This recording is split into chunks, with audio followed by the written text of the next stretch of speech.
जय हिंद बच्चों, इस समय आप लोग महामना इंस्टीट्यूट के यूट्यूब चैनल से जुड़े हुए हैं और इस चैनल में मैं आप सबका स्वागत करता हूं। आज हम लोग क्लास 12 सीबीएसई मैथमेटिक्स के 10th चैप्टर वेक्टर अलजेब्रा के एक्सरसाइज 10.2 के क्वेश्चन नंबर 15 को हम देखने जा रहे हैं। आप सभी लोग देखें, क्वेश्चन नंबर 15 को पढ़ने से पहले हम आपको एक थ्योरम बता दें जो लैम्डा म्यू थ्योरम के नाम से जाना जाता है। देखें, अगर कोई पॉइंट, देखिए ये कोई पॉइंट P है और ये कोई पॉइंट दूसरा Q है और यहाँ ओरिजिन O है, तो O के रिस्पेक्ट में देखें ये P का जो पोजीशन वेक्टर है ये हो जाएगा वेक्टर OP और O के रिस्पेक्ट में ये Q का जो पोजीशन वेक्टर है ये हो जाएगा वेक्टर OQ। अब इसके बाद अगर हम यहाँ पर देखें तो अगर PQ के बीच में कहीं भी कोई पॉइंट R है तो O के रिस्पेक्ट में इसका पोजीशन वेक्टर जो होगा वो OR हो जाएगा। अब देखें, यह OR PQ को अगर लैम्डा और म्यू के पार्ट में अगर इंटरनली डिवाइड करता है, तो जब इंटरनली डिवाइड करता है तो यहां पर जो होता है, देखिए mu into vector OP, mu into position vector of P होता है, mu into vector OP plus होता है, देखिए लैम्डा इंटू वेक्टर OQ, यानी lambda into position vector of Q, ये हो जाएगा लैम्डा इंटू वेक्टर OQ और फिर ये होता है अपॉन लैम्डा प्लस अपान होता है लैम्डा प्लस म्यू, ये हो गया लैम्डा प्लस म्यू और इस प्रकार ये R का पोजीशन वेक्टर होता है और ये तब होता है जब इंटरनली डिवाइड हो। ये इंटरनली डिवाइड के लिए फार्मूला होता है, इंटरनली डिवाइड होता है। अब अगर ये एक्सटर्नली डिवाइड हो जाए तो जहां जहां प्लस होता है वहां वहां माइनस हो जाता है। ये vector OR equal to mu into vector OP minus lambda into vector OQ upon हो जाएगा लेम्डा माइनस म्यू। तो ये जो है इसको आप याद रखिएगा, जब इंटरनली डिवाइड होगा तो पोजीशन वेक्टर फाइंड करने के लिए हम अपर फार्मूले का यूज करेंगे और जब एक्सटर्नली डिवाइड होगा तो एक्सटर्नली डिवाइड करने पर ये जो लोअर फार्मूला है इस लोअर फार्मूले का हम यूज करेंगे। चलिए देखते हैं क्या है। क्वेश्चन नंबर 15 को देखा जाए। देखें, find the position vector of R। R का पोजीशन वेक्टर यानी OR की वैल्यू हमें फाइंड करनी है। Find the position vector of R which divide the lining joining two points P and Q, जो P और Q को डिवाइड कर रहा है। हुच पोजीशन वेक्टर, देखिए P का पोजीशन वेक्टर दिया हुआ है, P के पोजीशन वेक्टर को हम वेक्टर OP से रिप्रेजेंट करेंगे और ये दिया हुआ है cap I plus 2 cap J minus हो जाएगा कैप K और फिर P का पोजीशन वेक्टर आपको दिया हुआ है, Q का पोजीशन वेक्टर OQ दिया हुआ है और ये आपको दिया हुआ है minus cap I plus cap J और प्लस कैप K हो जाएगा। और फर्स्ट, अच्छा रेशियो क्या दिया है, 2:1, ये देखिए 2:1, यानी लेमडा की वैल्यू 2 और म्यू की वैल्यू 1 दिया है। यही रेशियो होता है लेमडा और म्यू की वैल्यू। तो चले देखें, अब जब इंटरनली डिवाइड करेगा, फर्स्ट में हम देख रहे हैं जब ये इंटरनली डिवाइड कर रहा है, तो इंटरनली डिवाइड कर रहा है तो हम पोजीशन वेक्टर फाइंड करते हैं ओ आर।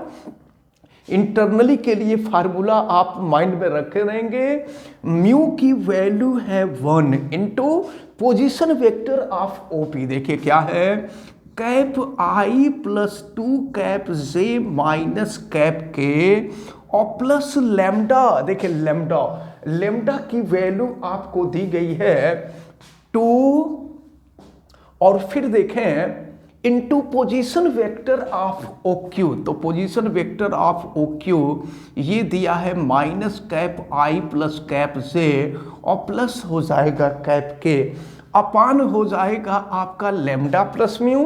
तो लेमडा है 2 और म्यू है 1। फिर क्या हो जाएगा, ये हो जाएगा आपका position vector O R is equal to, देखिए 1 से आप मल्टीप्लाई कर लीजिए तो ये हो जाएगा cap I plus 2 cap J और माइनस हो जाएगा कैप के, और 2 से मल्टीप्लाई कर दीजिए तो माइनस हो जाएगा 2 कैप आई प्लस हो जाएगा 2 कैप जे प्लस 2 कैप के, और ये हो जाएगा आपका 3। चलिए अब इसको हम सॉल्व करते हैं, देखते हैं इसकी वैल्यू क्या मिलती है। तो ये हो जाएगा vector O R is equal to, देखिए I minus 2i minus cap I हो जाएगा 2j प्लस 2j हो जाएगा 4 कैप जे, और ये देखिए 2k माइनस के है तो ये हो जाएगा प्लस कैप के अपान हो जाएगा 3। तो जब इंटरनली डिवाइड होगा तो ये आपका r का पोजीशन वेक्टर हो जाएगा ओ आर। और जब सेकंड में देखिए, ये तो फर्स्ट रहा, ये फर्स्ट क्लियर हुआ आप लोगों को? Yes, sir. ये जो है इंटरनली डिवीजन हुआ। अब अगर एक्सटर्नली डिवीजन हो तो देखें ये है एक्सटर्नली डिवीजन। एक्सटर्नली डिवीजन में ये हो जाएगा vector O R equal to, जानते हैं क्या होता है? अभी हमने बताया कि जहां जहां प्लस लिखे थे ना वहां वहां माइनस कर देंगे तो ये हो जाएगा आपका एक्सटर्नली डिवीजन। तो ये 1 into cap I plus 2 cap J minus cap K, और यहाँ माइनस हो जाएगा 2, और फिर ये हो जाएगा आपका minus cap I plus cap J plus cap K, और अपान हो जाएगा लेमडा माइनस म्यू, यानी ये हो जाएगा आपका 2 माइनस 1 हो जाएगा। तो फिर देखिए इसको सॉल्व कर लेते हैं। अब ये हो जाएगा vector O R is equal to, यहाँ 1 का मल्टीप्लाई कर देंगे, यहाँ -2 का मल्टीप्लाई कर देंगे, तो cap I plus 2 cap J minus cap K, और -2 का अगर हम मल्टीप्लाई कर दें तो 2 कैप आई -2 कैप जे -2 कैप के, और अपान 2 - 1 तो 1 हो जाएगा। और फिर ये हो जाएगा vector O R is equal to, देखिए i प्लस 2i, तो i प्लस 2i हो जाएगा 3 कैप i, और 2j से 2j कैंसिल हो जाएगा, तो आप चाहें तो 0 कैप जे लिख सकते हैं, 2j से 2j कैंसिल हो गया। अब के देखिए यहाँ है -k -2 के, माइनस हो जाएगा 3 कैप के। तो इस प्रकार देखें, ये जब इंटरनली डिवाइड करेंगे तो r का पोजीशन वेक्टर मिला, और जब एक्सटर्नली डिवाइड होगा तो ये r का पोजीशन वेक्टर आपको मिला। क्लियर हुआ ये आप सबको? Yes sir. अब देखते हैं क्वेश्चन नंबर 16 को देखा जाए। Find the position vector of mid point. Mid point कहा जा रहा है, तो अच्छा अगर देखिए अगर मिड पॉइंट होगा तो लेमडा और म्यू दोनों की वैल्यू इक्वल हो जाएगी। तो अगर दोनों की वैल्यू इक्वल हो जाएगी तो अगर लेमडा की वैल्यू 1 होगी तो म्यू की वैल्यू भी 1 हो जाएगी। तो find the position vector of mid point of the vector joining the point. देखिए P, तो P का कोऑर्डिनेट दिया हुआ है, तो इसका हम पोजीशन वेक्टर फाइंड करेंगे वेक्टर OP। तो फिर देखिए क्या मिलेगा, 2 3 4 दिया है ना, तो पहले के साथ I, दूसरे के साथ J, तीसरे के साथ हम K ऐड कर देंगे। तो ये हो गया 2 कैप I प्लस हो जाएगा 3 cap J plus 4 cap K, ये OP हो गया। और अगर Q का पोजीशन वेक्टर हम देखें तो ये हो जाएगा वेक्टर OQ, और ये हो जाएगा 4 कैप I प्लस हो जाएगा कैप J और माइनस हो जाएगा 2 कैप K। और देखिए मिड पॉइंट होगा तो लेमडा और म्यू की वैल्यू इक्वल हो जाएगी। तो आप देखिए हम मिड पॉइंट को अगर एज्यूम कर लेते हैं कि मिड पॉइंट R है, तो R का पोजीशन वेक्टर हम निकालेंगे OR। देखिए म्यू की वैल्यू भी 1, लेमडा की वैल्यू भी 1, म्यू के जगह पे 1 कर दीजिए, तो 1 इंटू हो जाएगा vector OP, 1 into vector OP और प्लस हो जाएगा 1 इंटू वेक्टर OQ, और अपान 1 प्लस 1 होगा, लेमडा की वैल्यू भी 1, म्यू की वैल्यू भी 1, 1 प्लस 1 हो जाएगा 2, यानी ये हो जाएगा वेक्टर OR इक्वल टू, देखिए इस 1 को हम चाहें तो यहाँ से हटा सकते हैं, यानी vector OP plus vector OQ by 2 हो जाएगा। चलिए वेक्टर OP की वैल्यू रखते हैं 2 cap I plus 3 cap J plus हो जाएगा 4 कैप K, और फिर इसके बाद हम यहाँ OQ की वैल्यू रख देते हैं, OQ हो जाएगा 4 cap I plus cap J minus 2 cap K अपान हो जाएगा 2। देखिए फिर क्या मिलेगा, ये हो जाएगा वेक्टर OR इक्वल टू, देखिए 2I प्लस 4I, ये हो जाएगा 6 cap I 3J plus J, ये हो जाएगा 4 cap J 4K minus 2K, ये हो जाएगा 2 कैप K अपान हो जाएगा 2 से डिवाइड कर दीजिए, तो ये हो जाएगा vector OR equal to 3 cap I plus 2 cap J plus cap K हो जाएगा। तो ये मिड पॉइंट का पोजीशन वेक्टर हमें मिला है। तो इस प्रकार ये जो क्वेश्चन नंबर 16 है, ये क्वेश्चन नंबर 16 आपका सॉल्व हुआ। क्लियर हुआ आप सबको? Yes sir. देखते हैं next question 17। So that the point ABC with position vector, देखिए तो A का पोजीशन वेक्टर हो जाएगा OA, और इसको वेक्टर A से रिप्रेजेंट किया गया है क्वेश्चन में, और ये दिया हुआ है आपका 3 cap I minus 4 cap J, और फिर ये हो जाएगा minus 4 cap K। OA vector OA हो गया, A का पोजीशन वेक्टर। अब अगर B का पोजीशन वेक्टर हम फाइंड करें वेक्टर OB, तो ये हो जाएगा वेक्टर B। और देखिए ये आपको दिया हुआ है 2 cap I minus cap J और प्लस हो जाएगा कैप K, ये OB हो गया। और इसके बाद अगर C का पोजीशन वेक्टर आप देखें तो ये हो जाएगा वेक्टर OC, और वेक्टर OC जो होगा ये वेक्टर C की वैल्यू होगी, ये आपको दिया हुआ है cap I minus 3 cap J minus हो जाएगा 5 cap K respectively from form the vertices of A right angle triangle. ये प्रूफ करना है कि राइट एंगल ट्रायंगल ये फॉर्म करता है। तो राइट एंगल ट्रायंगल तब फॉर्म करेगा जब पाइथागोरस का थ्योरम अप्लाई होगा, और पाइथागोरस के थ्योरम में क्या होता है कि किसी एक साइड का स्क्वायर अदर 2 साइड्स के स्क्वायर के सम के इक्वल हो जाता है। तो अब हम देखते हैं, फाइंड करते हैं। तो सबसे पहले तो हम AB की वैल्यू निकालें। AB इक्वल टू होता है vector OB minus vector OA। Mind किए रहिएगा, जो बाद में होता है वो पहले होता है, जो पहले होता है वो बाद में होता है।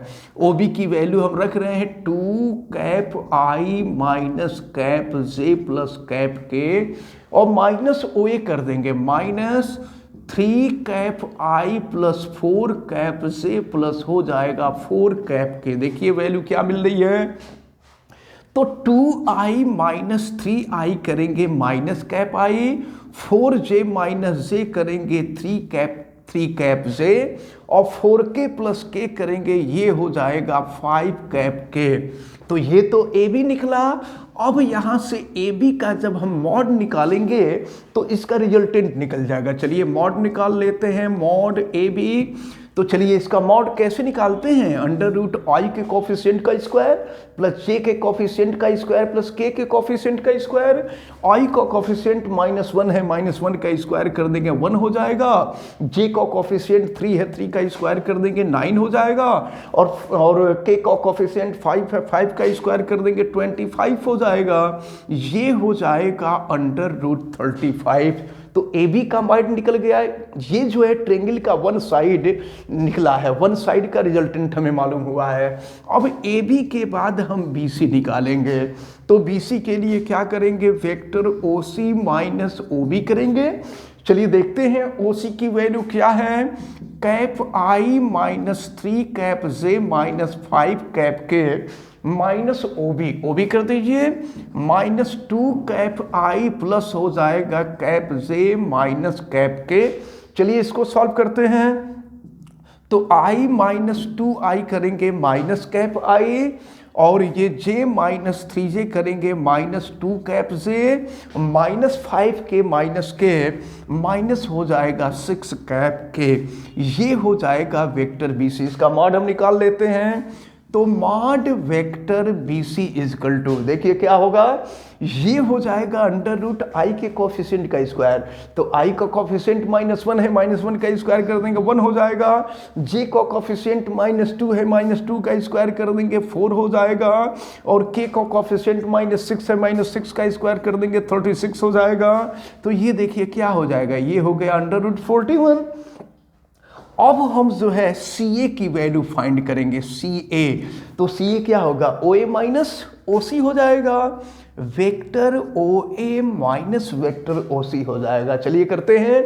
तो ओ ए ये है 3 कैप आई minus 4 cap J minus 4 cap K, और माइनस ओ सी कर देंगे। तो माइनस कैप आई और प्लस हो जाएगा 3 कैप जे प्लस हो गया 5 कैप के। चलिए इसको सॉल्व कर लीजिए। तो ये हो जाएगा 3i माइनस आई 2 कैप आई -4j प्लस 3j, ये हो जाएगा -j, और ये 5k -4k, ये हो जाएगा आपका प्लस कैप के। चलिए मॉड फाइंड करते हैं। तो ये हो जाएगा mod C A is equal to under root I के कोफिशिएंट का स्क्वायर, तो ये है 4, और फिर -1 का स्क्वायर, ये 1 हो जाएगा, और फिर 1 का स्क्वायर 1, यानी ये हो गया आपका अंडर रूट 6। अब देखा जाए कि क्या ये इक्वल हो रहा है। तो अब किसी एक साइड को हम देखें, तो ये हो जाएगा आपका, देखें ए बी। अब हमको जो है यहाँ स्क्वायर की ज़रूरत होती है, क्योंकि पाइथागोरस का थ्योरम लगेगा। तो यहाँ मॉड ए बी का स्क्वायर प्लस मॉड सी ए का स्क्वायर इज इक्वल टू हम कर लेते हैं मॉड बी सी का स्क्वायर। देखिए तो क्या होगा, यहाँ पर ए बी की वैल्यू अंडर रूट 35 है, स्क्वायर कर देंगे तो 35 हो जाएगा। और सी ए की वैल्यू अंडर रूट 6 है, स्क्वायर कर देंगे 6 हो जाएगा। और बी सी की वैल्यू आप देख रहे हैं अंडर रूट 41, तो ये हो जाएगा 41। फिर 35 में आप 6 को ऐड कर देंगे तो यहाँ लेफ्ट भी 41 और राइट भी 41 हो जाएगा। तो आप देख रहे हैं कि sum of square of 2 sides is equal to square of the third side. It means Pythagoras theorem is applied in this condition. Hence, the given triangle is a right angle triangle. ठीक है। अब देखिए ये question number 18 और question number 19 ये optional question है। Optional question इनको आप लोग कर सकते हैं। तो इस प्रकार ये जो क्वेश्चन, ये एक्सरसाइज 10.2 जो है, ये 10.2 कंप्लीट होता है। और 10.3 को हम लोग देखेंगे, जहाँ से बाकी होगा उसको हम लोग देखेंगे। तो इस प्रकार जो है ये एक्सरसाइज आपका कंप्लीट होता है। आप लोग समझ गए, समझ में आया सबको? Yes sir. तो चलिए ठीक है, जितने लोग वीडियो देख रहे हैं हमें उम्मीद है कि आप सबको भी ये अच्छी तरह से समझ में आया होगा। आप वीडियो को लाइक ज़रूर कीजिएगा, और अगर चैनल पे नए हैं तो चैनल को सब्सक्राइब भी कीजिए, बेल आइकन को प्रेस करें, और किसी प्रकार की कोई दिक्कत समझ में आती है तो हमें कमेंट करके ज़रूर बतावें। आप सभी लोगों का बहुत बहुत धन्यवाद। जय हिंद।